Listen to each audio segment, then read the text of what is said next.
Shalom, salam sejahtera bagi kita semua. Berjumpa lagi di Eklesia News.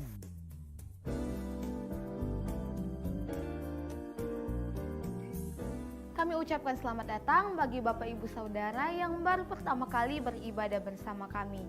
Dan di Eklesia News minggu ini, saya Angel akan menyampaikan informasi seputar kegiatan gereja selama 1 minggu ke depan. Berikut informasinya. Saksikan program 2 menit saja pada hari Senin dan Selasa, serta program Nada dan Sabda pada hari Rabu dan Kamis tayang jam 7:30 malam, live di Facebook dan YouTube channel GPDI Eklesia Gorontalo. Doa dan puasa akan dilaksanakan pada hari Jumat jam 12 siang bertempat di aula. Besoknya jam 6:30 malam ada kegiatan doa dan latihan bagi para pelayan yang akan melayani di ibadah raya. Hari Minggu berjumpa kembali dalam ibadah raya GPDI Eklesia Gorontalo jam 9 pagi bertempat di gereja. Pada jam yang sama ada kegiatan ibadah sekolah minggu yang akan dilaksanakan di aula. Piket sepanjang minggu ini oleh Rayon Karmel.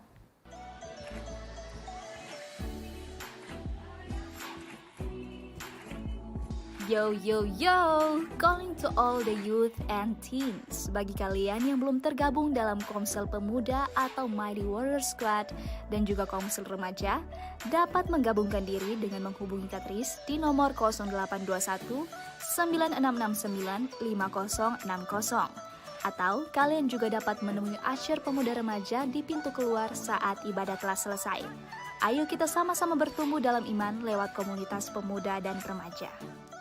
GPDI Eklesia Gorontalo telah menerapkan protokol kesehatan bagi jemaat dan simpatisan yang ingin beribadah secara tatap muka bersama kami. Di antaranya, cuci tangan menggunakan sabun, sayapmu, kau bawaku terbang tinggi, melintasi langit biru, bagaikan raja wali.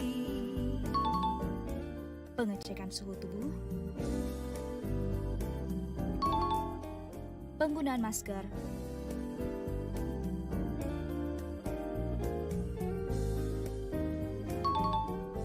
membatasi serta memberi jarak di tiap tempat duduk. Bagi jemaat dan simpatisan yang tidak bisa mengikuti ibadah raya secara tatap muka, dapat mengakses live streaming ibadah raya di akun Facebook GPDI Eklesia Gorontalo dan channel YouTube GPDI Eklesia Gorontalo. Jangan lupa untuk follow akun Facebook dan subscribe channel YouTube GPDI Eklesia Gorontalo untuk informasi kegiatan gereja di minggu-minggu mendatang. Gembala dan jemaat mengucapkan selamat ulang tahun bagi jemaat dan simpatisan yang berulang tahun sepanjang minggu ini. Demikianlah Eklesia News edisi minggu ini. Nantikan Eklesia News edisi berikutnya. Saya Angel dan seluruh kru yang bertugas pamit undur diri. Ingat tetap jaga iman dan jaga imun agar hidup kita tetap aman. Selamat berhari Minggu, selamat berakhir pekan, dan Tuhan Yesus memberkati. Halo, selamat malam saudara-saudara yang kami kasih dalam Tuhan Yesus Kristus. Pada malam hari ini kita ketemu lagi dalam acara Nada dan Sabda. Dan malam hari ini Nada dan Sabda firman Allah yang akan diberitakan, akan disampaikan oleh hambanya Pastor Linton Sian si Tengah. Selamat malam Pastor. Selamat malam. Bisa lebih dekat sedikit supaya kedengaran maksudnya. Ya. Dan pastor ini akan memberkati kita malam hari ini, dan biarlah apa yang akan disampaikan, apa yang diberitakan benar-benar bisa memberkati kita semua. Dan bagi Bapak Ibu yang sudah bersama dengan kami, terima kasih atas kebersamaan kita malam hari ini.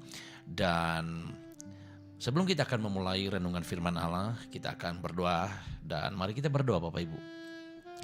Tuhan, kami datang kepadamu, Engkau urapi hamba-Mu, kami yang ada di tempat ini. Supaya apa yang akan kami sampaikan, apa yang akan diberitakan oleh hamba-Mu akan menjadi berkat dalam kehidupan kami. Terima kasih, kami akan dengar dan kami akan memuji Tuhan. Dalam nama Yesus Kristus, haleluya. Amin. Tema pada malam hari ini kita bicara tentang ibadah Tuhan punya. Kita tahu bersama bahwa setiap anak-anak Tuhan atau setiap orang percaya, Tuhan mau kita harus beribadah. Sebab ibadah sangat banyak manfaatnya dalam kehidupan kita. Dan untuk itu Mari kita akan dengarkan kebenaran firman Tuhan malam hari ini akan disampaikan oleh Pastor Linton Chan. Silakan Pastor. Ya baiklah, terima kasih buat kesempatan ini. Saya percaya juga di dalam Tuhan tidak ada yang kebetulan. Pada malam hari ini kalau pada kesempatan lewat acara Nada dan Sabda ini kita boleh sama-sama mendengarkan berkat renungan firman Tuhan yang mungkin lebih bersifat prolog bukan monolog. Dalam hal ini kita saling membagi dalam kaitannya sesuai dengan tema malam hari Tema, ini ya. yaitu ibadah Tuhan punya. Namun sebelumnya kita mendasari dengan kebenaran firman Tuhan yang mungkin beberapa ayat yang akan kita buka bersama-sama. Dari dasar firman Tuhan ini kita akan berbicara tentang hal ibadah ini adalah Tuhan punya, yaitu kalau bisa dengan kasih Kristus saya minta tolong dibacakan, yaitu dalam surat Roma pasal 12 ayat yang pertama. Mungkin bisa dengan kasih dibacakan oleh Pastor Bapak Samuel. Roma 12 ayat yang Pertama, baik Bapak Ibu saya akan bacakan.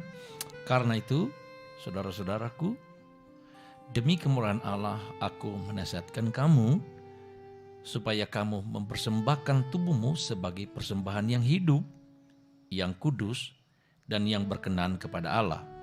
Itu adalah ibadahmu yang sejati. ya puji Tuhan, dari hal ini jelas bahwa ada satu nasihat dari firman Tuhan lewat hambanya Rasul Paulus yang mengingatkan akan betapa satu ibadah itu adalah sebuah kehendak Tuhan dalam hidup orang percaya yang harus kita persembahkan seutuhnya hidup ini. Karena itu dikatakan jelas-jelas adalah ibadah yang sejati. Kata sejati artinya yang murni. Dalam definisi yang lain, yang murni atau yang asli, utuh dengan kata lain. Jadi karena itu sebelumnya, karena malam hari ini lebih bersifat dialog kita berbicara, sharing tentang firman Tuhan ini, bagaimana ibadah itu adalah Tuhan punya, seperti yang kita sudah dengarkan dari ayat firman Tuhan ini, bahwa karena itu dikatakan ada jelas-jelas supaya kita mempersembahkan hidup ini. Karena memang kalau dari definisi ibadah dalam definisi yang sederhana, bahwa ibadah itu kan segala sesuatu yang kita lakukan sebagai bentuk rasa bakti kita, sebagai bentuk rasa bakti kita kepada Allah, yaitu melakukan segala kehendaknya dan menjauhi segala larangannya. Dengan kata lain, bahwa sikap, perkataan serta perilaku orang percaya itu adalah ibadah di hadapan Tuhan. Nah, jadi inilah hidup kita yang harus kita persembahkan kepada Tuhan. Dengan kata lain, apapun yang kita perbuat lewat sikap, lewat perkataan kita, perilaku kita, itu akan mencerminkan kita di dalam Tuhan sebagai orang-orang yang beribadah kepada Tuhan. Berangkat dari definisi ibadah ini. Tetapi juga Alkitab kan jelas-jelas juga menyatakan dalam bentuk yang konkret secara utuh yang harus kita juga perhatikan di dalam firman Tuhan. Bahwa jelas-jelas kalau kita melihat dari firman Tuhan tentang ibadah itu, kenapa tadi sebelumnya kita melihat dulu bahwa saya katakan tadi bahwa segala sesuatu yang kita lakukan yang kepada Allah menunjukkan sebagai rasa bakti kita, yaitu menjauhi, melakukan segala kehendaknya dan menjauhi segala larangannya, itu adalah ibadah kita di hadapan Tuhan. Itu sudah jelas ya Pak ya. Nah, itu menyatakan kita adalah orang-orang yang beribadah kepada Tuhan. Dengan kata lain, dimanapun kita, apapun kondisi dan situasi kita, itu harus nyata dalam hidup kita sebagai orang-orang yang benar-benar orang yang percaya di dalam Tuhan. Dengan kata lain, hidup kita ini adalah ibadah kita di hadapan Tuhan. Nah, ibadah kita di hadapan. Karena apa? Karena kita tahu Allah yang kita sembah itu selain Allah yang Maha Kudus dan Maha Kasih, Dia juga Allah yang Maha Hadir. Dia Allah yang Maha Hadir, Dia Allah yang Maha Tahu, Dia Allah yang Maha Kuasa. Jadi artinya tidak nanti kita di dalam satu situasi tertentu, di tempat yang tertentu, dalam kondisi tertentu, baru kita menunjukkan ekspresi ibadah kita kepada Tuhan dalam hidup ini. Tetapi dimanapun kita, seperti saya katakan tadi, tanpa terkecuali seperti saya katakan tadi, bahwa dimanapun kita, apapun keadaan kita, kondisi kita, tempat kita, bahwa sebagai orang percaya, yaitu kita harus terlihat dalam hidup kita bahwa sikap, perkataan kita, perilaku kita itu mencerminkan kita orang yang percaya, yang beribadah kepada Tuhan. Artinya Pastor Linton, kan Pastor sempat singgung tadi lewat ayat itu bagaimana kita mempersembahkan tubuh ini dengan nilai yang murni, Ya. tidak ada kepalsuan di sana. Artinya kan dikatakan situ sejati, ya kan? Sejati itu kan sesuatu yang murni yang disampaikan Pastor tadi. Apakah memang perlu kita sebagai hamba-hamba Tuhan mengingatkan terus-menerus dengan tanpa lelah, menghimbau kepada jemaat bahwa betapa pentingnya ketika dalam sebuah ibadah itu kita betul-betul harus serius, ya kan? Sebab ada orang datang beribadah itu karena rutinitas, artinya hari Minggu ke gereja karena ya memang orang Kristen hari Minggu ke gereja. Itu gimana? Ya, itulah saya katakan tadi, Allah yang disembah oleh Abraham, Ishak, Yakub, Allah yang kita sembah juga di dalam roh dan kebenaran. Allah yang saya katakan tadi selain pribadinya yang Maha Kudus dan Maha Kasih, Dia Allah yang Maha Hadir, Allah yang Maha Tahu, Allah yang Maha Kuasa. Artinya apa yang kita Sehingga lakukan? Allah yang Maha Hadir ini dalam kehadirannya dimanapun ini, dengan kata lain, Tuhan itu tidak pernah alfa dalam hidup seseorang, baik dalam situasi dan kondisi apapun. Dan juga Dia Allah yang Maha Tahu. Artinya pengetahuan Allah tentang hidup seseorang itu tidak sebatas seperti pengetahuan seseorang terhadap sesamanya atau orang yang lain. Karena kalau kita manusia kan jelas-jelas Alkitab katakan kita hanya mengetahui apa yang di depan mata. Maksud saya gini, kira-kira sepakat enggak? Artinya dengan kemahatauan Allah dan kemahadiran Allah dalam setiap apa yang kita buat yang namanya ibadah itu, kita memang betul-betul serius karena memang Dia Maha Tahu. Ya. Kita jangan sembarangan mempersembahkan tubuh kita, seperti saya bilang tadi. Apakah kita ke gereja hanya sekedar hari Minggu orang Kristen ke gereja, tetapi bagaimana kita harus menyadari kepada jemaat bahwa, hey jemaat, ketika kita ke gereja tahu loh, kita harus tahu loh Allah itu Maha Tahu, Allah Maha Hadir. Jadi apa yang kita persembahkan jika nggak sejati, maka Allah nggak respect dengan cara peribadatan kita. Itu gimana mau sampaikan ke jemaat? Nah, itulah sebenarnya perlu dari kesadaran hati kita sendiri untuk memahami bahwa pribadi yang kita sembah itu pribadi yang saya katakan tadi Maha Hadir dan Maha Tahu. Dan kemahatauan Allah itu bahkan Alkitab katakan Dia tahu bukan hanya sekedar keadaan kita dari sisi luar hidup kita saja yang Tuhan ketahui. Artinya sampai kedalaman hati kita yang paling dalam ini pun Tuhan tahu. Dengan kata lain, apapun yang kita perbuat, ya toh, tidak lepas dari yang namanya pengamatan Tuhan dan penilaian Tuhan. Mungkin bisa saja kita di depan orang lain begitu sungguh-sungguhnya mungkin kita dinilai oleh orang lain toh. Tetapi lebih daripada itu Tuhan yang paling tahu keberadaan kita. Itulah sebabnya perlu kemurnian hati kita. Di dalam beribadah kepada Tuhan itu benar-benar harus kita jaga. Makanya kan kalau kita membuka Alkitab, kalau kita masih ingat Raja Daud berpesan kepada anaknya Salomo menjelang di penghujung usianya, artinya di usianya yang sudah lanjut, dia menyadari bahwa biar bagaimanapun dia manusia terbatas, gitu. Artinya baik secara kekuatan semakin merosot. Ada banyak hal dia harus sadari, hidup ini tidak selamanya. Tetapi ada satu hal kerinduannya, bahwa dia memiliki anak yang kita tahu juga salah satunya yaitu Salomo. Dan dari satu sisi kita tahu bersama dari Alkitab, Salomo ini kan dipersiapkan. Artinya dia seorang putra mahkota yang akan menggantikan atau melanjutkan estafet kepemimpinan yang akan duduk di pemerintahan waktu itu, di singgasananya, Iya. di tahta sebagai raja yang akan memimpin kemudian hari. Tetapi kan Daud sadar betul, selain hidup ini yang memang Tuhan sendiri yang melengkapi kita dengan segala keragaman yang kita miliki, tapi biar bagaimanapun kita manusia sebagai ciptaan terbatas.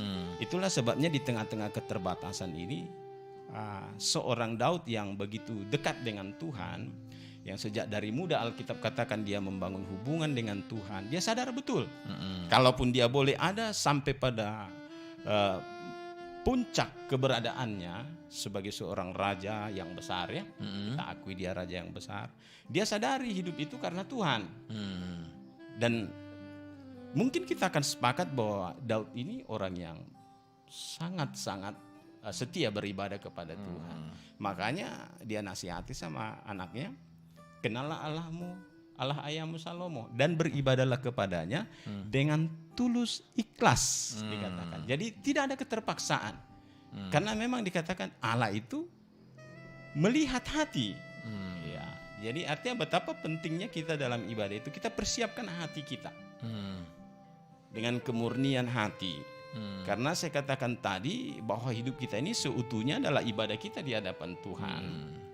Yaitu di mana perkataan di sana ada sikap dan perilaku kita yang harus benar-benar kita sedang hidup ini persembahkan kepada Tuhan. Betul lah. Ya. Nah, Pastor, bisa enggak ingatkan lagi kepada jemaat yang bersama dengan kita malam hari ini bahwa ketika kita mempersembahkan tubuh dengan sebagai ibadah yang berkenan kepada Tuhan, persembahan yang hidup, tentunya itu ada timbal baliknya. Kalau kita mempersembahkan dengan sesuatu yang serius, persembahan yang paling terbaik, hidup kita sudah berikan kepada Tuhan. Apa saja yang kita akan dapatkan dalam peribadatan itu? Ya, itu kan janji Tuhan kan sudah jelas. Yang pertama, kalau kita melihat kepada Alkitab, tentunya kita akan lihat dulu sejak dari Perjanjian Lama, ya toh. Janji-janji Tuhan, apa yang Tuhan janjikan, tetapi kamu harus beribadah. Ini kan kehendak Tuhan. Kata harus ini berarti di sana ada suatu kewajiban, suatu kewajiban yang tidak bisa tidak dilakukan. Kata harus. Jadi dengan tegas Tuhan sendiri yang memerintahkan umat ini supaya beribadah. Dan kalimatnya tidak sampai berhenti di situ. Maka aku, Tuhan katakan, ya kan, akan memberkati. Ini janji Tuhan, memberkati. Kira-kira terdapat di mana tuh, Pastor? Di dalam Keluaran. Ya, betul. Pasal 28 kalau nggak salah ya, Keluaran atau pasal 23 ayat 25. Oh, 23 ya. Coba ya sebentar. Pemirsa, saya baca dalam kitab Keluaran tentang janji Tuhan dalam ibadah. Keluaran berapa? Pasal 23 mungkin ayat yang ke-25 kalau saya. Keluaran pasal yang ke-23 ayat yang ke-25 saya bacakan dengan judul perikop janji dan teguran kepada Israel. Tetapi kamu harus beribadah kepada Tuhan Allahmu, maka air minumanmu dan maka ia akan memberkati roti makananmu dan air minumanmu, dan aku akan menjauhkan penyakit dari tengah-tengahmu. Wah, luar biasa. Pemirsa, ini ayat yang disinggung oleh pastor tadi bahwa memang ibadah itu Tuhan punya, karena kita harus berikan hidup kita ini kepada Tuhan, mempersembahkan hidup ini sebagai sebuah ibadah kepada Tuhan. Artinya kalau ibadah itu Tuhan punya, maka hidup ini juga Tuhan punya berarti. Nah, kita mempersembahkan sesuatu yang terbaik kepada Dia. Pastor Linton memberikan ayat kepada kita referensi bahwa Tuhan memerintahkan kita harus beribadah, dan ketika kita menjalankan ibadah itu dengan sejati, maka Dia akan memberkati roti kita, makanan kita, minuman kita, dan penyakit kita akan dilalukan dari tengah-tengah kita. Seperti itu, Pastor. Iya. Hmm. Dan Sebelum Pastor melanjutkan pembahasan, mari kita nyanyi sama-sama pujian ini, ya. Pujian yang lama, tapi Bapak Ibu, kami percaya Bapak Ibu akan diberkati oleh Tuhan. Berbakti, berbakti, berbakti, soal utama. Haleluya. Tuhan memberkati rotimu dan airmu, segala penyakit lalulah. Berbakti, berbakti, berbakti, soal utama. Haleluya. Tuhan memberkati rotimu dan airmu, segala penyakit lalulah. Wah. Ketika kita berbakti atau beribadah, maka janji Tuhan, ya tentunya janji Tuhan kita sepakat ya, bukan Iya. janji seperti manusia ya Pastor Iya. ya. Janji Tuhan adalah janji yang pasti. Yang pasti. Kadang-kadang janji Tuhan itu kita nggak nikmati bukan karena Dia ingkar janji, bukan. tetapi karena faktor kita sendiri. Iya. Artinya ketika kita beribadah, lalu penyakit itu nggak disembuh-sembuhkan, atau mungkin kita merasa, ini kan bicara roti dan minum ini bicarakan kebutuhan kita. Iya. Ya kan, bisa saja kebutuhan sehari-hari, Pastor ya. Nah, kadang-kadang sepertinya kita hidup setiap hari susah, rasa kekurangan terus, maka kita hidup bersungut-sungut. Bisa nggak saya pastikan sedikit? Kita bisa introspeksi cara ibadah kita, Pastor. Bisa nggak kira-kira begitu? Ya, pertama itu sudah harus. Artinya sebagai manusia yang tidak lepas dari keterbatasan, baik dalam hal sadar maupun tidak sadar, ya seringkali itu terjadi dalam hidup kita. Dan disinilah di mana kita perlu mengintrospeksi diri kita. Mungkin kita bisa saja mengklaim kita sebagai seorang yang beribadah, tapi tanpa sadar kan seperti tadi saya katakan, bahwa hidup ini beribadah itu bukan hanya sekedar bersifat sebuah seremonial yang kita lakukan dalam satu persekutuan, dalam pertemuan ibadah, tetapi lebih daripada itu secara utuh hidup ini kan kita persembahkan sama Tuhan. Kepada Tuhan. Jangan-jangan mungkin terjadi dalam seremoni kita betapa kelihatannya sungguh-sungguh. Apa jangan sampai seperti kita perjanjian lama berkata bahwa umatku memuliakan Tuhan hanya sebatas bibir saja. Iya, padahal hatinya jauh daripada gitu. aku dikatakan toh. Lanjut. Jadi itulah pentingnya. Yang pertama, kita sudah introspeksi diri, apapun yang menjadi kesimpulan dari hasil introspeksi diri kita kan kita yang tahu. Kita yang tahu. Kemudian kita datang kepada Tuhan dan menyatakan jika hal itu mungkin kita merasakan sesuai dengan karya Roh Kudus yang menerangi hati dan pikiran kita untuk dapat menyadari sejauh mana kita mungkin melakukan hal-hal yang apakah sudah bersesuaian hidup ini sebagai persembahan yang kita persembahkan sama Tuhan atau belum. Dan jikalau mungkin mungkinlah ya kita sudah merasa sudah cukup kita buat sama Tuhan yang terbaik menurut apa yang dapat kita pahami, yang kita pikirkan.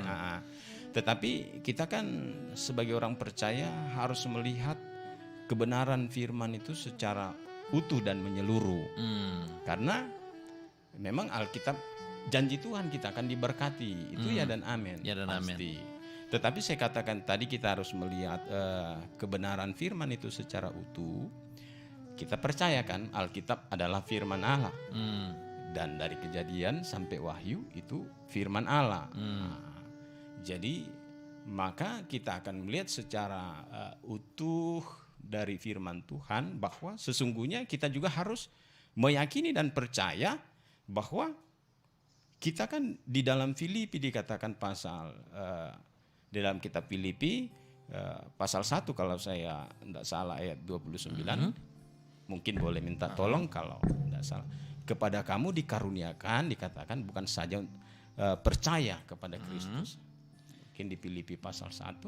Filipi 1 ayat yang ke-29 berkata, sebab kepada kamu dikaruniakan bukan saja untuk percaya kepada Kristus, melainkan juga untuk menderita untuk Dia.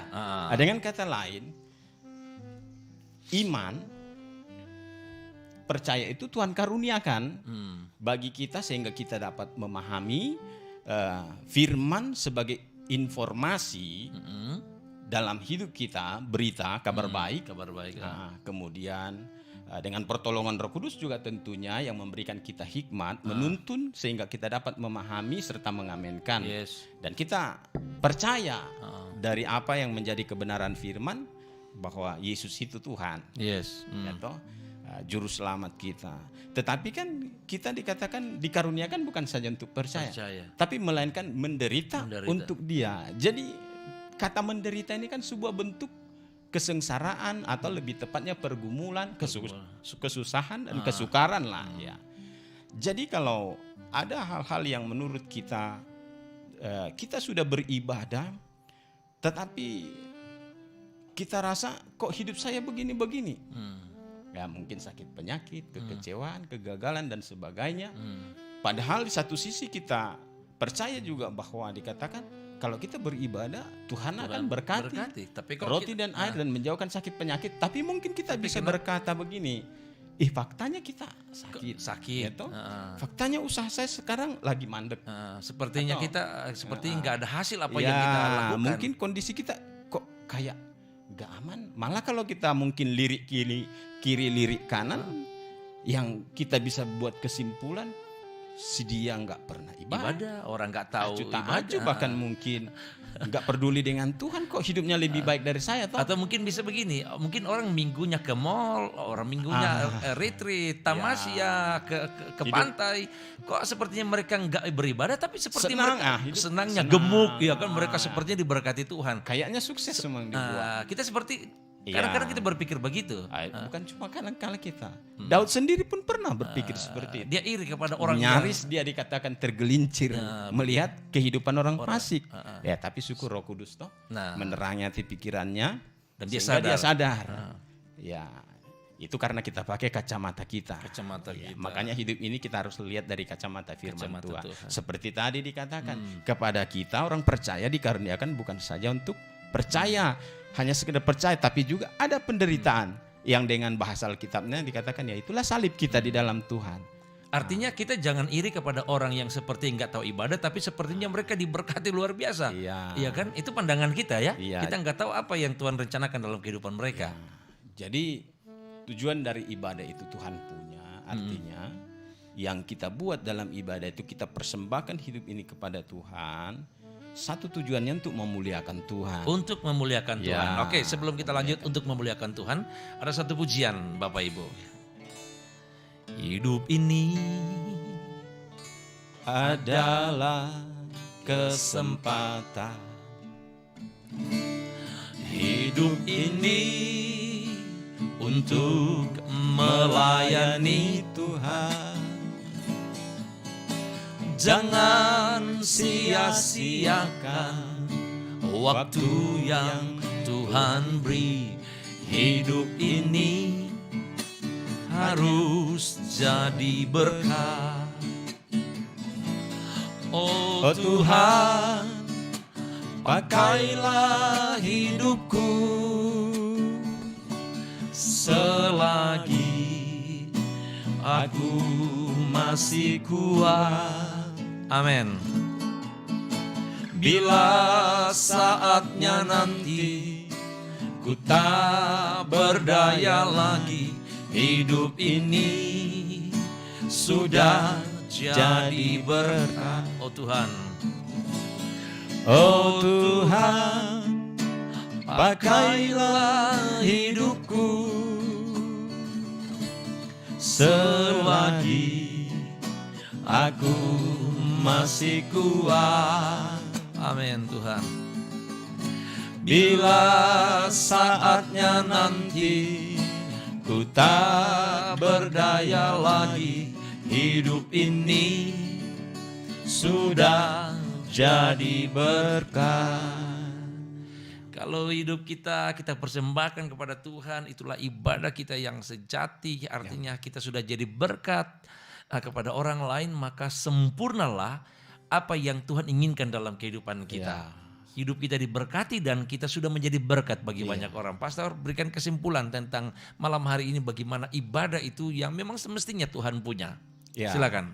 Seperti tadi saya katakan, kesimpulannya bahwa ibadah kita hidup ini adalah sebuah ibadah di hadapan Tuhan sebagai orang percaya tadi.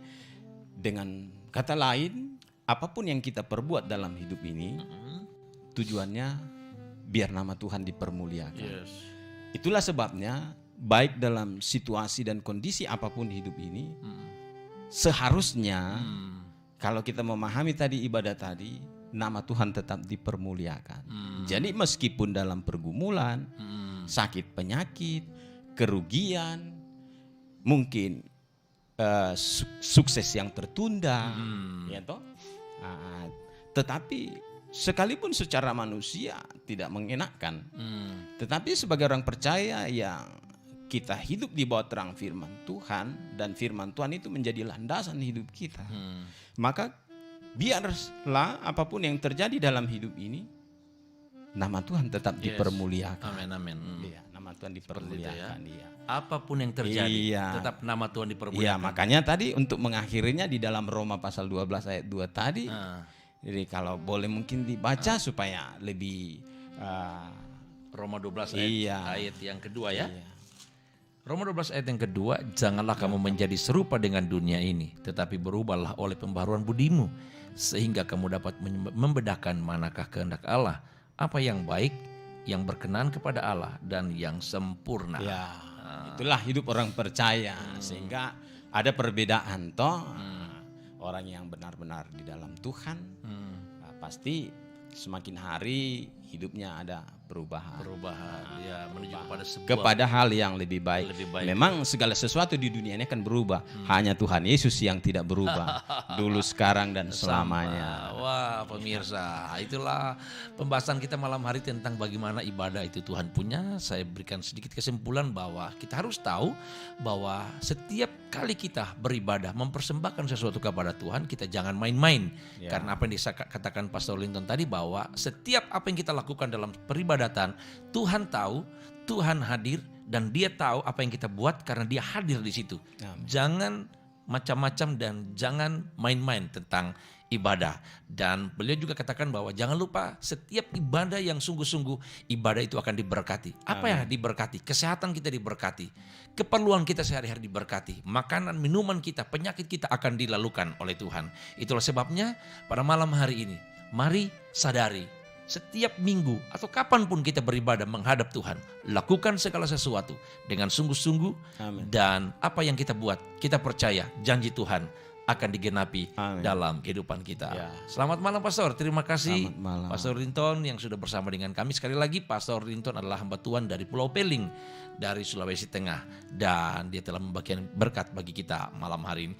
Kita akan jumpa dalam acara yang sama, Nada dan Sabda, pada besok malam. Dan Bapak Ibu, sebelum kita akhiri acara malam hari ini, mari Bapak Ibu yang sedang bersama dengan kami, apapun keperluan dan kebutuhan kita, kami akan berdoa malam hari ini. Silakan Pastor berdoa. Ya, baik, mari kita sama-sama berdoa.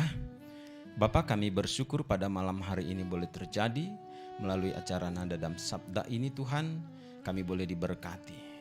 Kebenaran firman yang kami boleh dengarkan, bicarakan bersama, memotivasi, menguatkan kami, meneguhkan iman percaya kami untuk semakin hari hidup kami ini untuk memuliakan nama Tuhan. Amen. Karena kami percaya segala sesuatu yang kami perbuat dan kami lakukan sebagai bentuk persekutuan kami di dalam Tuhan, tidak ada perkara yang sia-sia di hadapan Tuhan. Terpujilah Tuhan kekal selamanya. Berkati terus seluruh umat-umat-Mu, baik pemirsa yang sedang mengikuti, mendengar, dimanapun berada ya Tuhan dalam acara Nada dan Sabda ini kami percaya mereka diberkati Tuhan. Amin. Dan kiranya terus dalam program Nada dan Sabda ini Tuhan berkati, Amin. sehingga melalui siaran Nada dan Sabda ini ada banyak jiwa-jiwa yang diberkati. Amin. Haleluya. Dan dibawa haleluya kepada Tuhan. Yes. Dan biarlah Tuhan terus namamu dipermuliakan dalam setiap kehidupan Amin. kami. Terima kasih buat acara ini Tuhan, kami bersyukur dan kami mengakhirinya di dalam nama Tuhan Yesus Kristus yang menjadi Tuhan dan Juru Selamat kami yang hidup. Haleluya. Amin. Amin. Tuhan Yesus memberkati kita semua. Saya Samuel Bangalo dan Saya Linton Siahaan. bersama dengan seluruh kru malam hari ini Sepanya dan Angel, kami ucapkan selamat malam. Tuhan Yesus memberkati kita semua.